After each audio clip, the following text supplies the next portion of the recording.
If you're just joining us on CBC News Network, welcome to The Rundown. I'm Natasha Fatah. We are showing you live images of what's happening outside of a New York City courtroom.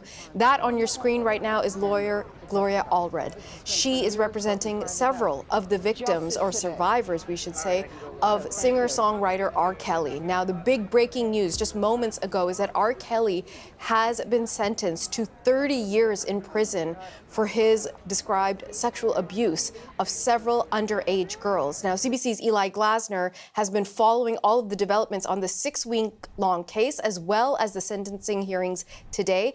Eli, the sentence actually exceeds what the defense or prosecution were anticipating. Tell us more about that. Yeah, let me read you actually some statements from Judge Ann M. Donnelly. She's saying the crimes were calculated and carefully planned. She also added, you taught them, speaking to R. Kelly, you taught them that love is enslavement and violence. So as you said, yes, both sides were asking for, prosecutors were asking for at least 25 years. He received 30-year sentence. That means he will be in at least his 80s if he stays in jail up until that time. His lawyers were asking for about 10 years, saying that R. Kelly himself was a victim of child abuse, and also adding that he is a musical genius. But let's have a listen to what both sides said coming out of this sentence. This is a significant outcome for all victims of R. Kelly, and especially for the survivors who so bravely testified about the horrific and sadistic abuse they endured.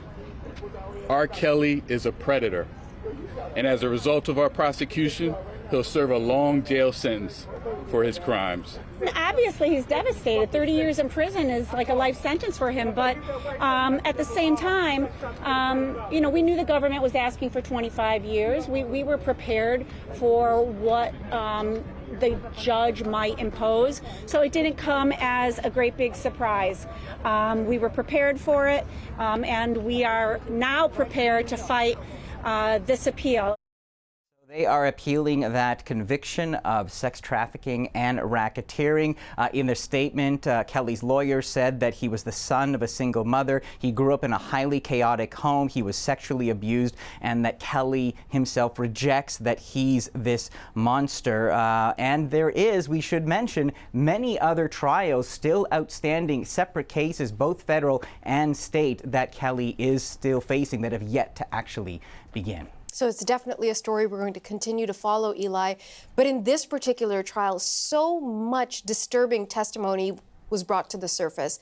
Let's talk about the victim impact statements and what we heard from those whose lives have been affected. Yeah, today it was the chance of R. Kelly's victims, many who have been, talking about this for years. I mean, this is allegations that have gone on for 3 decades, essentially, since he was a rising force and one of the most successful R&B stars of his time. But today it was about people like Sonia, who was an intern, 22 years old, talked to the court today in Brooklyn about being imprisoned for days, finally being fed food, and then being essentially drugged, waking up and realizing her underwear was hanging on a chair, talking about feeling scared for her life. Another woman talked about receiving a sexually transmitted disease from R. Kelly that he didn't disclose. Another woman who was underage when she was assaulted said that he would demand oral sex, and she said, I'll quote, "I felt special because someone who was special to the world was interested in me," and she added, "I hope you go to jail for the rest of your life." Angela met R. Kelly when she was 14. He said that he often pressured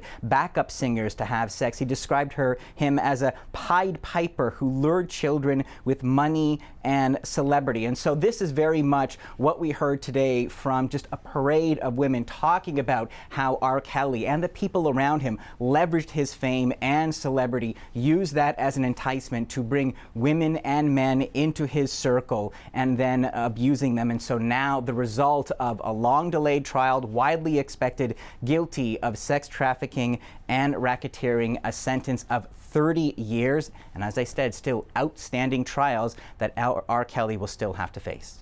CBC's Eli Glasner in Toronto. Thank you, Eli. You're welcome.